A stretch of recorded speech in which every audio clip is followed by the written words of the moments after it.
Pada video sebelumnya, saya telah menerangkan tata cara bagaimana cara mendeteksi adanya guna-guna sihir, teluh ataupun santet yang dikirim melalui makanan ataupun minuman. Tapi untuk ini malam kita akan sedikit membahas tentang tata cara mendeteksi adanya guna-guna santet atau sihir yang biasa dikirim lewat makanan atau minuman. Dan pada untuk ini malam saya akan melanjutkan tata cara tersebut, yakni bagaimana cara mendeteksi diri kita selaku manusia apakah terkena sihir, guna-guna, teluh ataupun santet yang seperti kategori tersebut.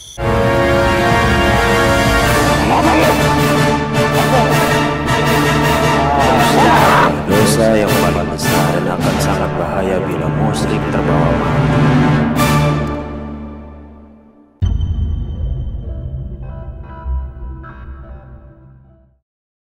Assalamualaikum warahmatullahi wabarakatuh.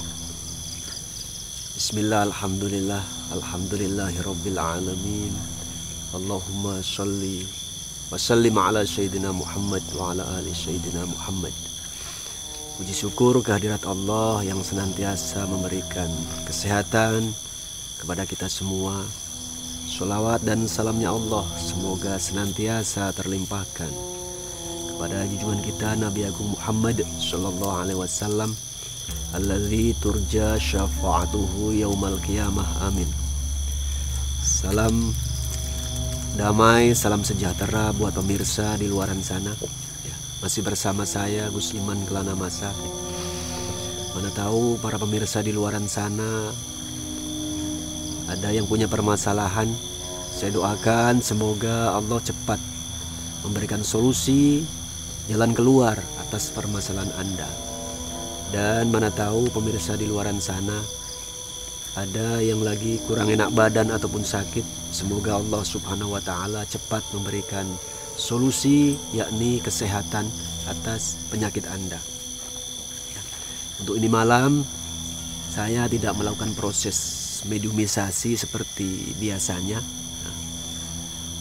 Tapi untuk ini malam kita akan sedikit membagi tips ataupun pengetahuan buat pemirsa di luaran sana. Semoga ada manfaat dalam kehidupan ini.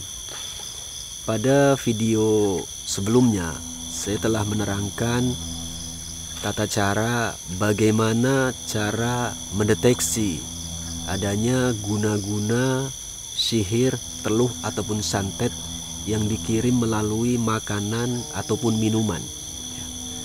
Tentunya pemirsa gak lupa harapan saya.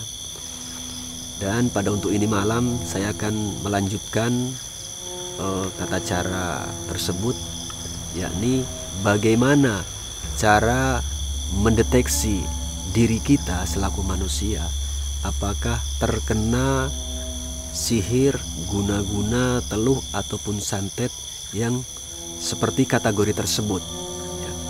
Karena tak bisa dipungkiri manusia itu tidak selamanya sehat. Terkadang sakit, terkadang juga sehat. Mana tahu, bingung sebetulnya penyakit kita ini kategori yang bagaimana dan seperti apa. Akan saya coba terangkan bagaimana cara mendeteksinya. Tapi lagi-lagi perlu saya terangkan, ini hanya salah satu cara untuk mengetahui dan mengecek diri kita ini ada terkena guna-guna ataupun tidak. Karena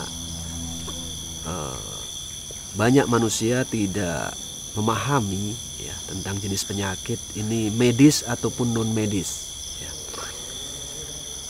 Tapi sebelum itu saya sendiri pun sebetulnya perlu untuk berpikir, apakah manusia itu penasaran dengan adanya metode dan teori penyakit yang memang dikirim melalui bangsa jin tentunya. Kalau dalam bahasa Arab sana di daerah Timur Tengah sana namanya sihir. Kalau di daerah kita Nusantara itu banyak ragam namanya. ada yang mengatasnamakan atau ada yang menamakan. Itu guna-guna, mungkin di lain daerah dinamakan santet, mungkin di lain daerah mungkin berbeda namanya ya. Oke, langsung saja akan saya terangkan bagaimana cara mengetahui dan mendeteksi diri kita ini apakah ada guna-guna terkait kategori yang seperti itu. Pertama, kita ambil air dalam gelas ya. Siapkan air dalam gelas, kita ambil air wudhu ya.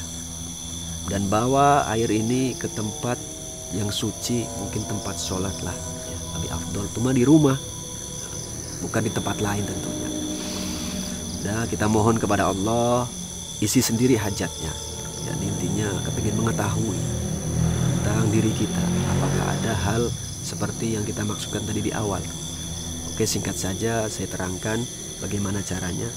Pertama, kita coba istighfar dulu, mohon ampunan kepada Allah ya.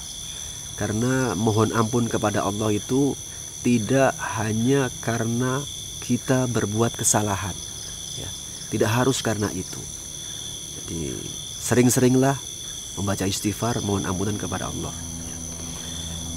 Setelah itu baca suratul Fatihah 7 kali. Setelah dibaca suratul Fatihah 7 kali, tiupkan ke air. Kedua, baca surat Al-Falaq 7 kali juga. Setelah selesai membaca surat Al-Falaq 7 kali, tiupkan juga ke air. Yang ketiga, baca surat An-Nas 7 kali. Lagi-lagi tetap setelah selesai 7 kali dibaca surat An-Nas tersebut, tiupkan ke air. Yang terakhir, tambahkanlah ayat kursi 1 kali. Setelah selesai membaca ayat kursi 1 kali, tiupkan juga ke air. Contohnya setelah selesai, tiup saja, saya contohkan. Seperti itu pemirsa. Setelah selesai membaca semuanya, kita cek diri kita apakah ada gangguan guna-guna seperti yang tadi saya terangkan di awal. Caranya bagaimana? Dekatkan gelas yang berisi air yang sudah kita bacakan doa-doa tadi ke dekat hidung. Kita hirup saja ya. Kita hirup itu air ya. Contohnya seperti ini. Langkah pertama itu dihirup ya, 3 kali, bukan diminum langkah pertamanya. Dihirup dulu 3 kali, kita coba kasih jeda. Apa yang terjadi pada diri kita?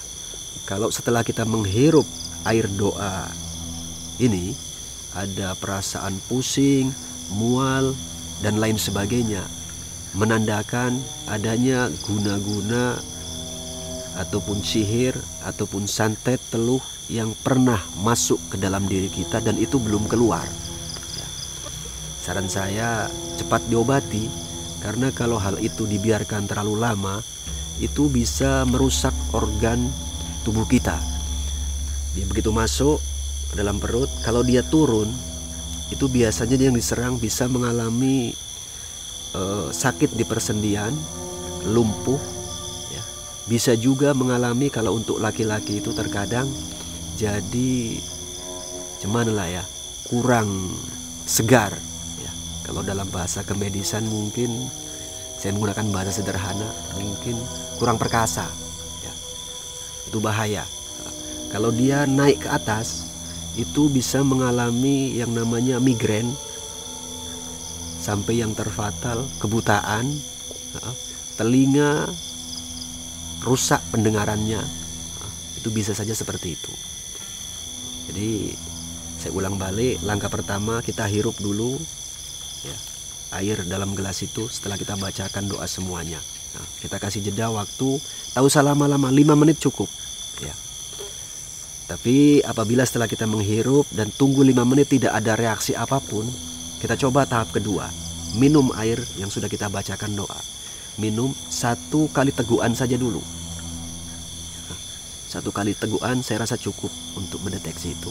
apa yang terjadi pada diri kita. Kalau ada kelainan, perubahan seperti yang mungkin saya terangkan tadi di awal, pening, pusing, rasa mual, dan lain sebagainya, menandakan adanya guna-guna ataupun sihir yang masuk ke dalam tubuh kita dan itu belum keluar.